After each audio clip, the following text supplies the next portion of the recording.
अस्सलाम वालेकुम and welcome to test point official. Dear viewers, इस वीडियो लेक्चर में हम पास्ट पेपर से लिए गए इंग्लिश के related most important MCQs discuss करेंगे। सो अगर आप अपनी इंग्लिश को इम्प्रूव करना चाहते हैं तो ये वीडियो लेक्चर आपके लिए बहुत ही इंपॉर्टेंट है। सो अगर आपको पीडीएफ चाहिए तो लिंक डिस्क्रिप्शन में मौजूद है। पासवर्ड इसी वीडियो में आगे जाके मैं आपसे शेयर करता हूँ। और हमारा फर्स्ट क्वेश्चन है वो है the idiom and in smoke means what. यानी कि ये एक इडियम है एंड इन स्मोक, इसका क्या मतलब है। सो ऑप्शंस में जो करेक्ट था वो था यील्ड नो रिजल्ट। यानी कि इडियम एंड इन स्मोक का मतलब है नाकामी पर ख़त्म होना। यानी कि कोई काम आपने स्टार्ट किया वो नाकामी पर ख़त्म हुआ तो वहाँ आप लगाएंगे एंडेड इन स्मोक। सो ये इसका करेक्ट आंसर है। और जो नेक्स्ट क्वेश्चन है हमारा वो है they made him a king. ये सेंटेंस है एक्टिव का, अगर हम इसको पैसिव में बनाएं तो ये इसी तरह होगा he was made a king by them. So ये जो सेंटेंस है ये पास्ट सिंपल का है। यहाँ देखें second form of verb use किया गया है। दे मेड, उन्होंने उसको बनाया क्या, अ किंग, उन्होंने एक उसे बादशाह बना दिया है। सो इसका जो पैसिव होगा, जो सेकंड फॉर्म लगता है एक्टिव में और इसका पैसिव में बनेगा वाज या वर। यहाँ ही है तो यहाँ इसीलिए वाज आया है, वर नहीं यूज़ होगा।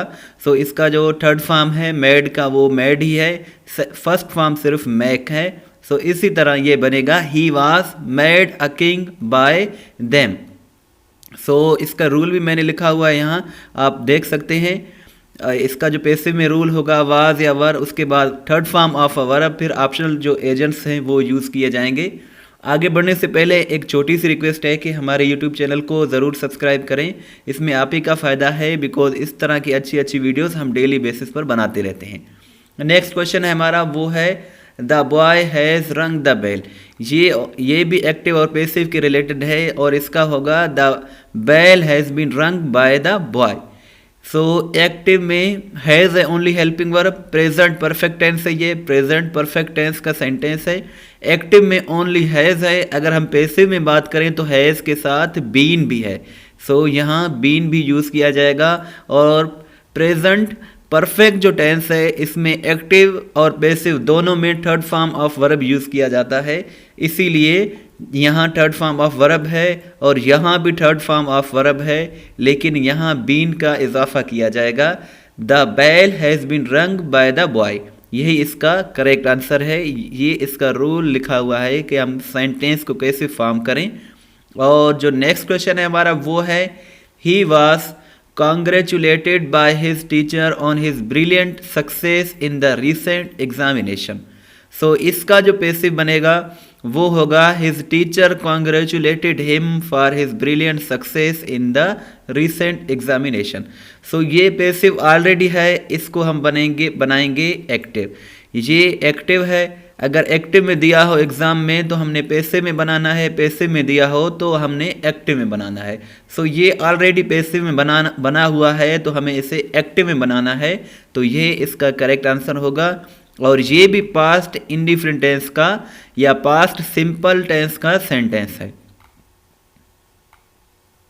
नेक्स्ट क्वेश्चन है हमारा the government has not approved the new drug for sale.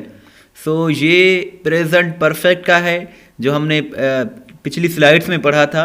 सो इसका होगा the drug has not been. देखिए फिर बीन का यूज़ किया गया है।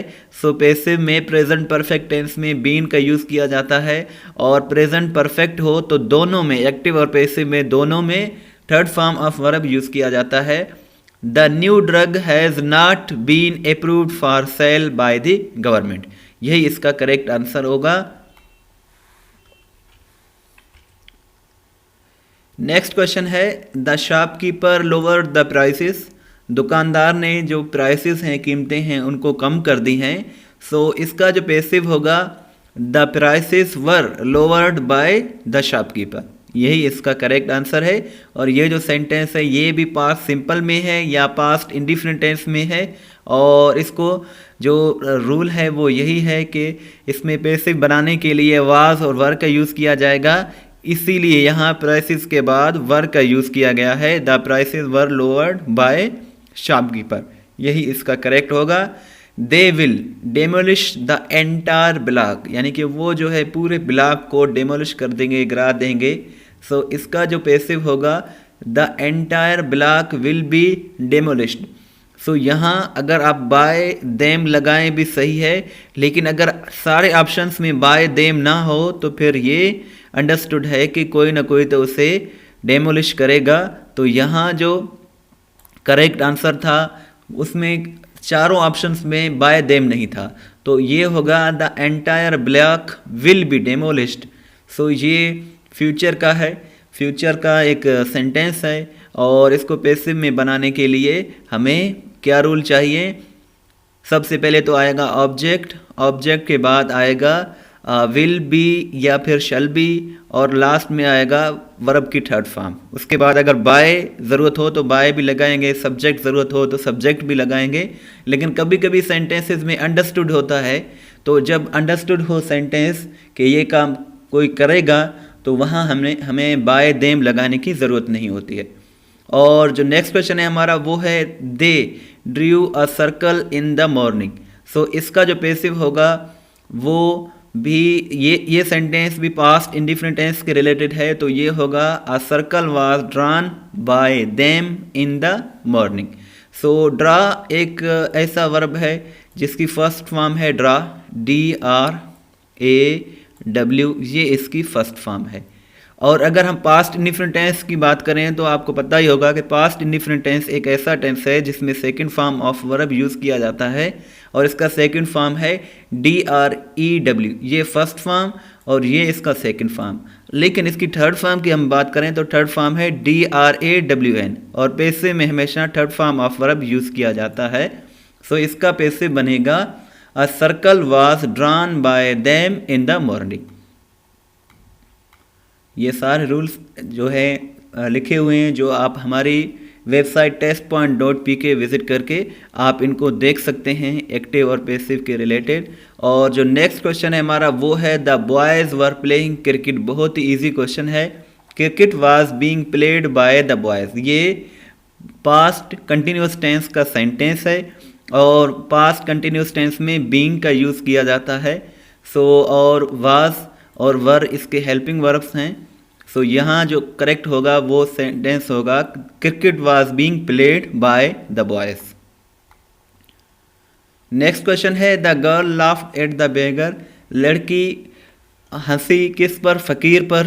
तो यहाँ जो होगा वो ये बेगर जो है स्टार्ट में आएगा, क्योंकि यहाँ ये एज ए ऑब्जेक्ट काम कर रहा है। सो यहाँ ये स्टार्ट में आएगा the beggar was laughed at by the girl. So laugh के बाद अक्सर एट का यूज़ किया जाता है, जैसे don't laugh at him, don't laugh at me. So यहाँ भी देखें the beggar was laughed at by the girl. So यही इसका करेक्ट ऑप्शन है। और जो नेक्स्ट है हमारा वो है he is very proud of his car. So यहाँ प्राउड के बाद अक्सर ऑफ का यूज़ किया जाता है, जैसे आए प्राउड ऑफ यू। सो मैं आप पर फ़ख्र करता हूँ। सो यहाँ जनरली प्राउड के बाद प्रेपोजिशन ऑफ का यूज़ किया जाता है।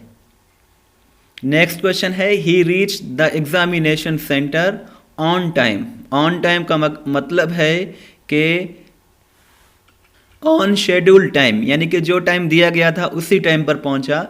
अगर हम इन टाइम की बात करें तो इसका मतलब है in the given time Spain.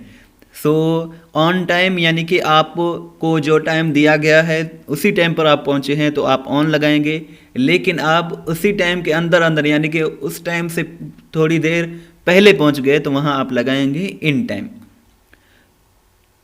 पूरी वीडियो देखने के बाद नीचे दिए गए लिंक पर क्लिक करके अपना टेस्ट लें, ताकि आपको मालूम हो जाए कि कितने सवालात आपको याद हो गए हैं। और जो नेक्स्ट क्वेश्चन है हमारा वो है dash his children his employee nephew were also present in at the ceremony. So ये दो जो हैं प्रेपोजिशंस हैं, एक है बिसाइड, दूसरा है बिसाइड्स। सो यहाँ आएगा बिसाइड्स हिज चिल्ड्रन। सो इस बिसाइड्स का मतलब है के अलावा, यानी कि उसके बच्चों के अलावा हिज नेफ्यूज़ उसके जो नेफ्यूज़ थे वर आल्सो प्रेजेंट, वो भी मौजूद थे। कहाँ? एट द सरमनी में, तकरीब में उसके बच्चों के अलावा उसके नेफ्यूज़ भी प्रेजेंट थे। सो बिसाइड अगर हम बात करें जिसमें एस नहीं है, इसमें देखें आप, इसमें एस नहीं है तो इसका मतलब है बगल में। I am sitting beside him, मैं उसके बगल में बैठा हुआ हूँ। सो वहाँ बगल में की सेंस में आएगा बिसाइड, लेकिन बिसाइड्स का मतलब है के अलावा, यानी कि उसके बच्चों के अलावा उसके नेफ्यूज़ भी थे। सो ये दोनों आपने प्रेपोजिशन से याद करने हैं। बहुत से स्टूडेंट्स जो है बगल में की सेंस में जो बिसाइड आता है उसमें एस लगा देते हैं, या फिर बहुत से बच्चे यहाँ इस तरह बिसाइड लगा देंगे कि एस ना हो। सो ये दोनों आपने याद करने हैं, एक है बिसाइड, दूसरा है बिसाइड्स। एक में एस आता है, दूसरे में एस नहीं आता। और इस सेंटेंस का मतलब हो गया उसके बच्चों के अलावा उसके जो भतीजे थे वो भी तकरीब में मौजूद थे। The message was conveyed to me by her through him, यहाँ थ्रो का यूज़ किया जाएगा, यानी कि किसी और के ज़रिए मुझे मैसेज कन्वे किया गया। तो थ्रो का मतलब होता है वाया, यानी कि किसी के ज़रिए। सो यहाँ थ्रो ही करेक्ट ऑप्शन है। जो भी ऑप्शंस दिए गए थे उनमें करेक्ट ऑप्शन थ्रो है। The dog jumped upon the cat, तो यहाँ प्रेपोजिशन अपॉन का यूज़ किया जाएगा। अगर हम ऑन और अपॉन की बात करें तो ऑन का मतलब है किसी चीज़ के कांटेक्ट में, यानी कि कोई चीज़ किसी चीज़ के ऊपर है और कांटेक्ट में है तो वहाँ हम ऑन यूज़ करेंगे। लेकिन अपॉन की अगर हम बात करें तो ये मोशन के लिए यूज़ होता है, यानी कि कोई काम हो रहा है, कोई चीज़, कोई इंसान एक जगह से दूसरी जगह जा रहा है मोशन में, तो वहाँ हम अपॉन का यूज़ करते हैं। जैसे the books were on the table, यानी कि जो किताबें थी वो टेबल पर पड़ी थी, तो यानी कि उसके ऊपर थी, कांटेक्ट में थी, तो वहाँ हम लगाएंगे ऑन। लेकिन अपॉन कहाँ लगाएंगे? The dog jumped upon the cat, यानी कि कुत्ते ने बिल्ली पर छलांग लगाए, तो यहाँ हम प्रेपोजिशन अपॉन का यूज़ करेंगे क्योंकि यहाँ मोशन की बात हो रही है। डियर व्यूवर्स, अगर आपको पीडीएफ चाहिए तो पीडीएफ फ्री में दिया हुआ है, कोई पासवर्ड नहीं है। आप फ्री में डिस्क्रिप्शन में आप इसे देख सकते हैं और इसे डाउनलोड कर सकते हैं। डिस्क्रिप्शन में दिए गए लिंक पर क्लिक करके अपने टेस्ट से चेक करेंगे कि आपने जो अभी वीडियो देखी उससे कितने सवालात आपको याद हो गए हैं। हर पेपर में आने वाले करंट अफेयर्स, इंग्लिश के रिलेटेड एमसीक्यूज़ अगर आपको चाहिए तो आप सिंपली गूगल पर सर्च करें testpoint.pk। आपको यहाँ हर किस्म के एमसीक्यूज़ विद डिटेल्स मिल जाएंगे। यहाँ से आप नोट्स भी बना सकते हैं और अपने टेस्ट की तैयारी भी कर सकते हैं। थैंक्स फॉर वॉचिंग एंड अल्लाह हाफिज़।